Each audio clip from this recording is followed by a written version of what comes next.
Hello everyone, आप लोगों का बहुत बहुत स्वागत है साझा टैरो में। मैं शालिनी आपका स्वागत करती हूँ। आज का जो वीडियो है वो पिकअप कार्ड है। Why this relationship is so tough, या आप जिस रिलेशनशिप में हैं, ये कमिटेड रिलेशनशिप वालों के लिए रीडिंग है कि वो रिलेशनशिप इतना टफ क्यों है या आपके लिए इतनी परेशानियाँ क्यों हैं इस रिलेशनशिप में। तो ये इसका टॉपिक होने वाला है कि why this relationship is so tough. तो बेसिकली हम इस टॉपिक के बारे में बात करेंगे इस पिकअप कार्ड में। रीडिंग शुरू करने से पहले अगर आप मुझे पहली बार सुन रहे हैं तो please do subscribe to my channel साझा टैरो। यहाँ पे मैं पिका कार्ड और जॉडिक रीडिंग्स डालती हूँ, कार्ड ऑफ द डे डालती हूँ, जो एक तरह से एक मिनी टैरो कोर्स है आपके लिए। अगर आप वो रोज़ कार्ड ऑफ द डे भी देख लेंगे तो आपको एक बेसिक नॉलेज हो जाएगी टैरो की। आप में से अगर कोई पर्सनल या पेड रीडिंग मुझसे चाहता है तो मेरा व्हाट्सअप नंबर आपको नीचे डिस्क्रिप्शन बॉक्स में मिल जाएगा। मेरी ईमेल आईडी भी आपको नीचे डिस्क्रिप्शन बॉक्स में मिल जाएगी, इन केस आप ईमेल आईडी के थ्रू कंफर्टेबल हैं। ओके, और फेसबुक और इंस्टाग्राम पर भी मुझे ज़रूर फॉलो कीजिएगा। उनकी भी लिंक आपको नीचे डिस्क्रिप्शन बॉक्स में मिल जाएगा। चलिए शुरू करते हैं आज की रीडिंग। तो यहाँ पे मैंने दो कार्ड्स आपके सामने रख दिए हैं। आप इन दो कार्ड्स में से एक कार्ड को चूज़ कर सकते हैं। जिसको मैं पाइल नंबर 1 कहूँगी वो स्प्रिंग होगा। See your seeds grow, this is the card जिसको मैं पाइल नंबर 1 कहूँगी, और स्प्रिंग इसका नाम है इस कार्ड का। ये एंसेस्टर ओरेकल कार्ड से है, ठीक है। ये दूसरा जो कार्ड है उसे मैं स्प्रिट फॉक्स कहूँगी, जो कि इस कार्ड के ऊपर लिखा हुआ है trust your talents in changing time. तो आपको अपने टैलेंट्स को ट्रस्ट करना है, ये इस कार्ड का मैसेज है। तो आप इनमें से एक कार्ड चूज़ कर सकते हैं, या तो आप स्प्रिंग के साथ जा सकते हैं या फिर आप स्प्रिट फॉक्स की तरफ जा सकते हैं। जो भी आपकी इंट्यूशन कह रही है आप उस हिसाब से एक कार्ड को चूज़ कर सकते हैं। तो आई होप आपने कार्ड चूज़ कर लिया होगा। चलिए शुरू करते हैं आज की रीडिंग। ठीक है, तो ये पाइल नंबर 1 है आपका, और ये पाइल नंबर 2 है स्प्रिट फॉक्स। तो मैं इससे शुरुआत करती हूँ स्प्रिंग से। मैं यहाँ पे इस कार्ड को रख देती हूँ, see your seeds grow. Let's see आपके लिए क्या रीडिंग चाहती है। ओके,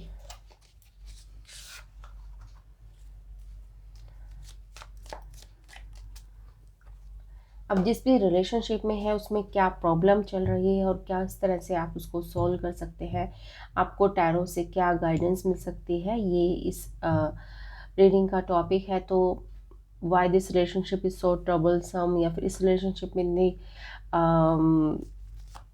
डिफ़िकल्टीज क्यों हैं, तो बेसिकली हम इसके ऊपर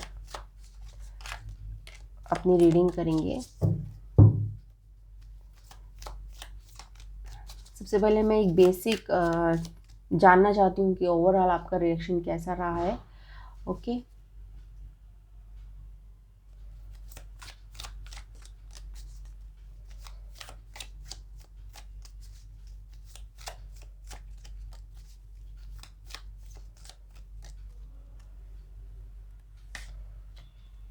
okay, the moon, ace of cups and 7 of cups. Okay,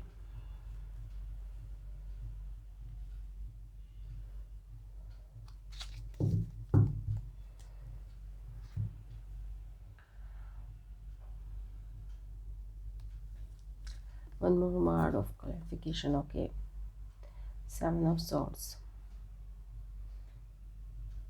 यहाँ पर 2 बार 7 आया है, और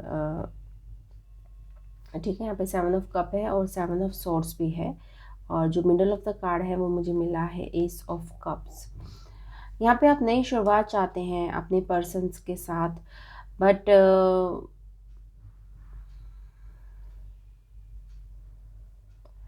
यहाँ पे कुछ ना कुछ बहाने आपके पर्सन बना रहे हैं, जो मुझे मेन प्रॉब्लम दिख रही है।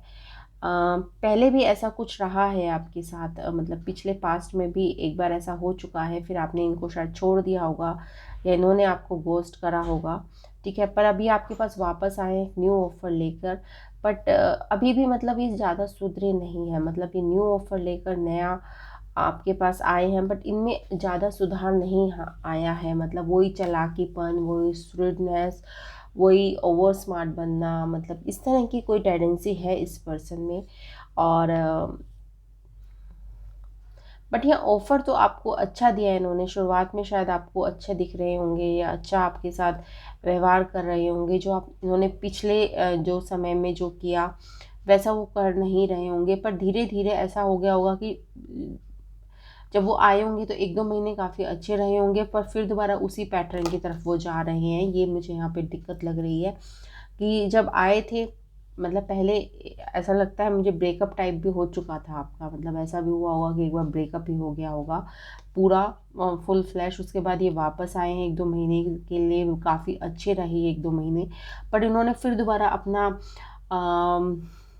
वो वाली कहावत है ना, चोर चोरी से ना जाए हेरा फेरी से सॉरी, चोर चोरी से जाए पर हेरा फेरी से ना जाए। तो कुछ ना कुछ इन्होंने फिर दोबारा कुछ इतना बड़ा तो कुछ नहीं करा होगा जो पहले करते थे, बट फिर भी कुछ ना कुछ आपको एक दिखाते रहते होंगे, उसका दर्शन करवाते रहते होंगे जैसे वो पहले थे।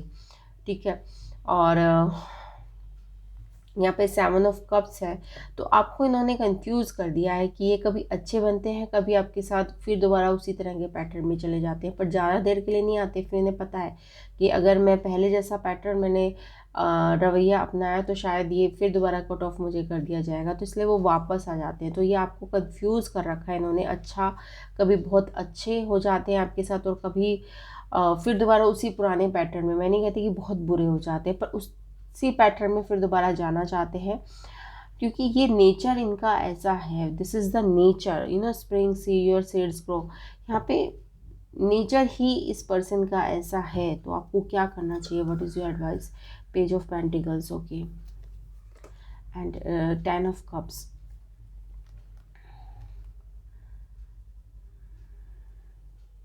यहाँ पे एक नई शुरुआत तो है, जो मैं देख पा रही हूँ कि एक नई शुरुआत तो है आपके लिए, और आप किसी को नया ऑफ़र भी देते हुए दिख रहे हैं, और आप एक अच्छी हंसी मतलब एक मैरिज टाइप भी, हाँ, 10 ऑफ कप्स के साथ 3 ऑफ कप्स को मैरिज टाइप भी आपके सिचुएशन बन सकती है इस पर्सन के साथ।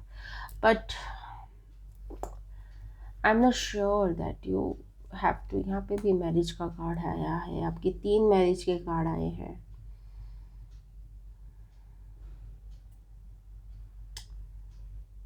आई want to know if this person really change, और ये सिर्फ दिखावा कर रहे हैं, क्योंकि यहाँ पे मैरिज की पॉसिबिलिटी तो काफ़ी है आपकी इस पर्सन के साथ। दूसरे I will try with card.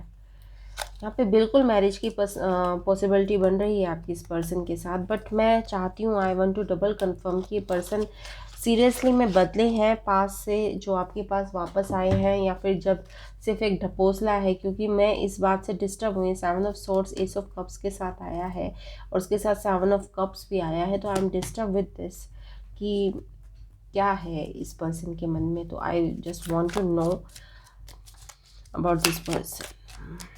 What is the true self of this person, की ट्रू सेल्फ क्या है इस पर्सन की। ऐसा भी हो सकता है कि इन्हें अपने किए का पछतावा है, और वो फिर दोबारा से चेंज होना चाहते हैं। Let's see what is the true self of this person, what do I need to about true self of that person.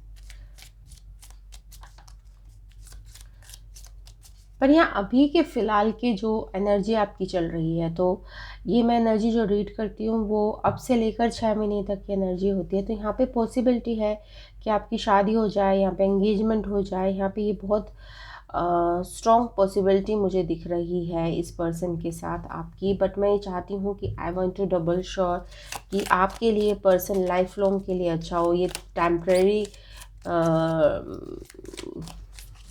वाला अच्छा नहीं चाहिए। You want a partner who life long आपकी केयर करे, आपको ध्यान रखे। Okay, you don't want a temporary जो कभी अच्छा हो जाता है, कभी फिर अपने उसी रंग ढंग में चला जाए। ठीक है। तो I want to know the true self of this person, if this person really changed. Eight of Pentacles, yes, he or she is trying to change. Ace of Pentacles, yes. तो ये पर्सन चेंज तो करने की अपने आप को कोशिश कर रहा है, ठीक है ना, ही जेन्युइनली ये ट्राई कर रहे हैं और काफ़ी इन्हें सदमा लगा है जब पहले आपके साथ इनका ब्रेकअप हुआ। तो ही और she genuinely trying to change them self, और आई थिंक ये आपको शायद कुछ प्रूव कर भी देंगे कि हाँ मैं पहले जैसा नहीं रहा या मैं पहले जैसी नहीं रही, और शायद आप कमिटमेंट में भी चले जाएं। बट अगर आप इस तरह की रीडिंग में से आप रेजोनेट करते हैं कि ऐसा ही आपके साथ हुआ है कि आपका पहले ब्रेकअप हुआ, फिर आपके साथ वो पर्सन आया और आपके साथ 1-2 महीने काफ़ी अच्छा रहा है, बट फिर भी कुछ कुछ होशियारी वो कर देते हैं और आप कंफ्यूज हैं कि ये पर्सन रियली चेंज है या नहीं। बट फिलहाल जो जनरल रीडिंग है उसके अकॉर्डिंग ये पर्सन चेंज्ड है और ये जनरली अपने ऊपर काम करना चाहते हैं और अपनी कमियों को दूर करना चाहते हैं। बट अगर आप मेजर डिसीजन ले रहे हैं शादी का या कमिटमेंट का, तो go for our reading personal, आप एक रीडिंग ले लीजिएगा, ठीक है ना। इस रीडिंग के अकॉर्डिंग हाँ ये पर्सन चेंज होना चाहते हैं और वो उस पर काम कर रहे हैं, ठीक है। ये क्योंकि जनरल रीडिंग है तो इस पर अपना डिसीजन मत लीजिएगा लाइफ का, you should go for a personal reading, उसके बाद आप डिसीजन लीजिएगा। तो चलिए शुरू करते हैं अब पाइल नंबर 2 की रीडिंग। आई होप आपको रीडिंग पसंद आई होगी। Thanks for watching, bye bye. Hello pile number 2, यानी अब अगर आपने ये वाला कार्ड चूज़ करा था, spirit fox trust your talent in changing time, तो ये आपके लिए रीडिंग है। सबसे पहले मैं ओवरऑल एनर्जी जानना चाहूँगी कि आपकी रिलेशनशिप की किस तरह की एनर्जी रही है, पास्ट में, प्रेजेंट में या फिर फ्यूचर में किस तरह की एनर्जी है आपकी फ़िलहाल। Okay, so let's C.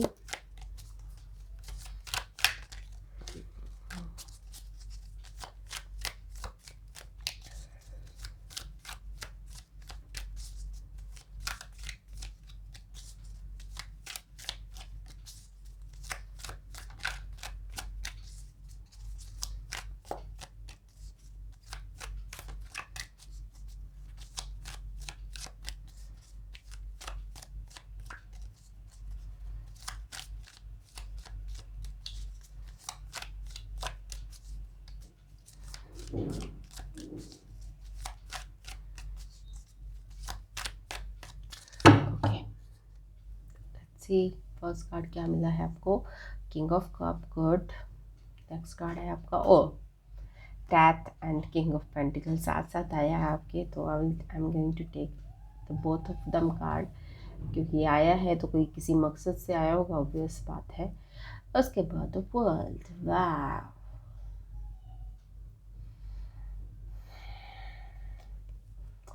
Four of cups and world के साथ आया थ्री ऑफ कप्स।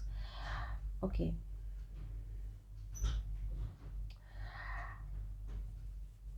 यहाँ पे जो पास्ट में मुझे थोड़ी सी परेशानी इस पर्सन के साथ दिखी है, आपके साथ दिखी, तो थोड़ा मूडीनेस की परेशानी दिख रही है। मतलब ज़्यादा मुझे डिफ़िकल्टीज नहीं दिख रही, टू बी वेरी फ्रैंक। इस रिलेशनशिप में थोड़ा सा मूडीनेस की बात है कि इमोशन संभाली नहीं जाती, ना आपसे ना आपके पर्सन से।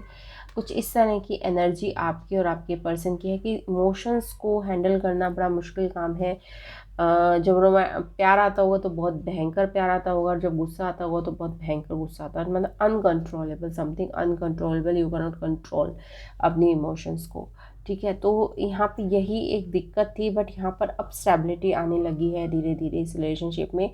और ये स्टेबिलिटी इस वजह से आ रही है क्योंकि आप भी थोड़े से ट्रांसफॉर्म हो रहे हैं और आपके पर्सन भी ट्रांसफॉर्म हो रहे हैं, ठीक है ना। जो डेथ कार्ड होता है वो ट्रांसफॉर्मेशन का कार्ड होता है, क्योंकि आपने कुछ सफ़र किया है, मतलब इसकी वजह से जो मूडीनेस थी आपकी, इसकी वजह से कुछ सफ़र किया है आपने, ठीक है। और आपने अपने इस पर्सन की इस कमी को बिल्कुल मतलब एक तरह से होता है ना कि चलिए अब ये कमी तो इस पर्सन में रहने वाली है, एंड क्योंकि उनमें बहुत सारी अच्छाइयाँ हैं, बहुत सारी उनमें अच्छी अच्छी चीज़ें हैं जो आपको पसंद हैं, तो इस वजह से आपने इस कमी को एक्सेप्ट कर लिया है वोल हार्टली। मतलब थोड़ा सा इमोशंस या एंगर इश्यूज इनको हो सकते हैं, मतलब ये ओकेजनली होगा, आई डोंट थिंक ये बहुत बड़ा मुझे कोई इसमें पैटर्न दिख रहा है। बट यहाँ पर एक तरह की एक्सेप्टेबिलिटी आ गई है कि हाँ ये पर्सन दिल के बहुत अच्छे हैं, कभी कभी गुस्सा हो जाते हैं, इट्स ओके, ठीक है ना। एक थोड़ा मैच्योरिटी से अब आपको हैंडल करना आ गया है रिलेशनशिप को, अब आप मैच्योर मैच्योर लेवल पर इसको हैंडल करते हैं। पहले शायद आप इस तरह से हैंडल नहीं कर पाते होंगे, ना आप कर पाते होंगे ना आपके पर्सन कर पाते होंगे। अब थोड़ा सा आप अवॉइड करना सीख गए हैं, थोड़ा सा अच्छा ठीक है तूने कह दिया रात गई बात गई वो वाली एटीट्यूड में आप आ गए हैं। पहले शायद उस बात को आप होल्ड करके रखते होंगे, उस बात को आप छोड़ नहीं पाते होंगे, लेट गो नहीं कर पाते होंगे अपने एंगर को, ठीक है ना। अगर आपने फ़ोन करा उन्होंने फ़ोन नहीं उठाया तो it's a big issue but अब वो इतना बड़ा इशू नहीं बनता। अब आप समझते हैं कि मतलब सामने वाले की कोई मजबूरी रह सकती है, हो सकता है कुछ काम हो इस वजह से उसने फ़ोन नहीं उठाया है। तो जो टेम्परामेंट इशू थे आपके अब वो थोड़े थोड़े शांत हो रहे हैं, क्योंकि आप अपने आप में बदल रहे हैं, आप ट्रांसफॉर्म हो रहे हैं, क्योंकि आपको लगता है कि ये जो रिश्ता है इस तरह के टेंट्रम से बहुत ऊपर है। मतलब आपको ये वैल्यूएबल लगता है ये रिश्ता, और ये पर्सन को आप खोना नहीं चाहते, तो इसके लिए आप थोड़े से 19-20 ट्रांसफॉर्म हो रहे हैं और ये बहुत अच्छी बात है। यहाँ पर सेलिब्रेशन है in the near future, world के साथ 3 ऑफ कप्स है, तो यहाँ पे डेफिनेटली कमिटमेंट है, शादी है, मैरिज है, मतलब हर किसी के लिए कमिटमेंट का अलग वो होता है कि आपके लिए कमिटमेंट का मतलब क्या है, शादी है या एक स्टेप फर्दर है, क्या है आपके लिए, तो वो ही आपके लिए है। इस रिलेशनशिप को और स्ट्रॉन्ग आप कर रहे हैं in the future, and it's going to be blooming हो रहा है, रिलेशनशिप और खूबसूरत बन रहा है इन द कमिंग डेज। तो थोड़ी बहुत जो परेशानियां थी आई थिंक वो सॉल्व हो गई है। और वैसे इस टाइटल जो था इस रीडिंग का वो ये था कि what is the obstacle in this, या कठिनाइयाँ क्या हैं। बट यहाँ पर जो रीडिंग है पाइल नंबर 2 की, यहाँ पे कठिनाइयाँ थी, बट अब आपने अपनी विल पावर से, अपनी समझदारी से, या आपके पर्सन ने अपनी विल पावर समझदारी से वो कठिनाइयों को ख़त्म कर लिया है। तो रीडिंग कुछ इस तरह से निकल कर आई है, और रीडिंग मेरे हाथ में नहीं रहती, जो आते हैं कार्ड्स वो आपके सामने शफल होते हैं और आपके सामने निकलते हैं और आपके सामने ही मैं बताती हूँ, ठीक है। तो ये तो थी रीडिंग पाइल नंबर 2 के लिए। आई होप आपको रीडिंग पसंद आई होगी। Thanks for watching, bye bye.